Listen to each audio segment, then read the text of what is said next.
Hi everyone. So this is Charanjit. So today we are going to start the chapter specific guideline of the ICD.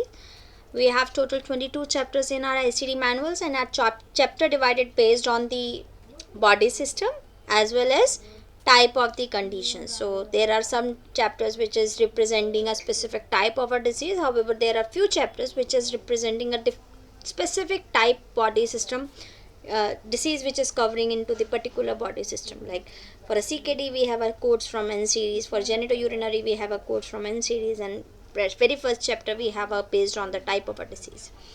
So first, starting from the before starting to the chapter specific guideline, let's learn about the sequencing instruction. Why we have to learn about the sequencing instruction before the chapter? Because in the chapter what we are going to learn, we are going to learn about the sequencing only. So in the chapters we are not going to learn about the how to find the code and what will be the code. We already know how to find the code and what will be the code.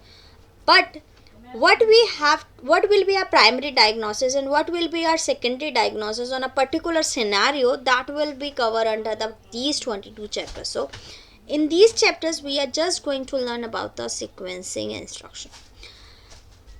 Remember, one thing you have to remember, always you are not able to learn all the guidelines, but what you can learn, that ICD is a two-step process. First you have to locate, then you have to verify and verify the code from the tabular. Sometimes you have to complete the code from the tabular too. So you can skip this part, you can't skip the tabular, because all the guidelines we have in the tabular. Okay, so let's see the code first and use additional. So in our manual we just have two sequencing instruction, that is code first and use additional. Both the instructions are listed in the tabular. You cannot find these instruction in the manual ICD index. In the index we just have the one sequencing instruction, that is brackets. So if we have any code in the bracket, that is a manifestation, and anything which is located in the bracket should be always be the secondary diagnosis. These will be the secondary diagnosis always. So let's start with the code first. Let me pull these instruction in the tabular. First you have to look the tabular in your manual. So I'm going into the tabular. 600. Here we go. So in the tabular you can see here, this is a tabular list. This is a tabular list. You will find a tabular list once you are done with all the indexes, and from in 2024 manual you will find the tabular from 505 page number. So in the tabular list you can see these are the few instructions mentioned in the red, and in the code first we have this specific item. Why? Because code first instruction is a mandatory to follow. This is a mandatory instruction and we need to follow. Whenever there is a code first instruction under your code, let's say patient have a chronic metabolic acidosis, your patient have a chronic metabolic acidosis, and you reach to the code EET 7.22, and you saw that there is an instruction that you have to code the underlying etiology as in primary diagnosis.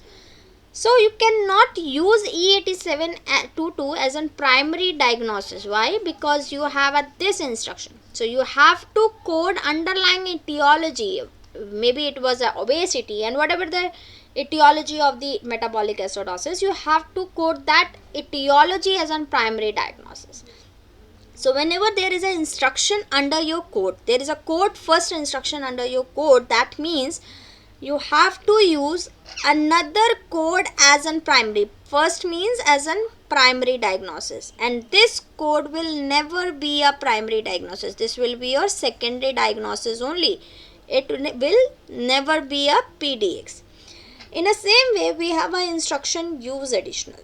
You can see here under the E84.0 we have an instruction use additional code to identify any infectious organism.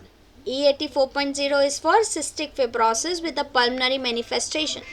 So book is telling us that if there is any infectious organism involved in the cystic fibrosis, we have to code the cystic infectious disease as a secondary diagnosis. So use additional. Additional means whenever there is an addition, you have to have one thing as a primary. So additional means secondary diagnosis. So code first और use additional में इतना फ़र्क है कि code first mandatory है to follow.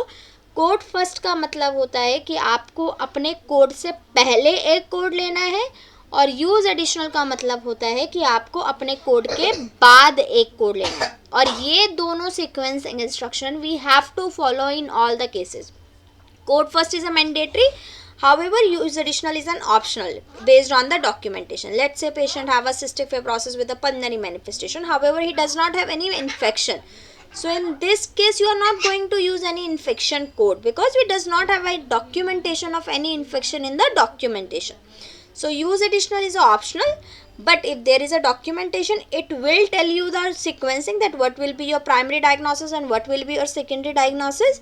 And code first is a mandatory, it is a required, you have to follow this instruction. That is the only reason we have this icon under in front of the code first. And there is a one more instruction you will find in the tabular, that is code also. Code also भी आपको tabular में मिलेगा. Code also आपको कोई sequencing instruction नहीं बताता. Code also will just tell you that you are able to, you are allowed to use one more code, either primary, either secondary, whatever your documentation state, but you can use one more code. Like here we have a E850, that is non-neuropathic heredofamilial amyloidosis, and book is telling us if there is any auto-inflammatory syndrome, you can code also that. So you can code both the condition. You can use M04 as in primary or E85.0 as in primary, whatever your documentation is telling and whatever the reason of the encounter and based on the treatment. You can use either of them as in primary diagnosis. Hope that's clear your doubt in terms of the sequencing.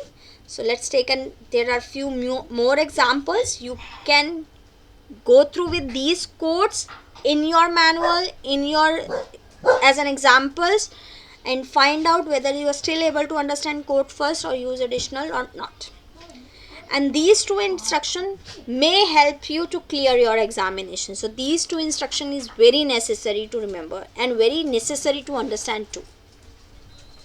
So thanks everyone.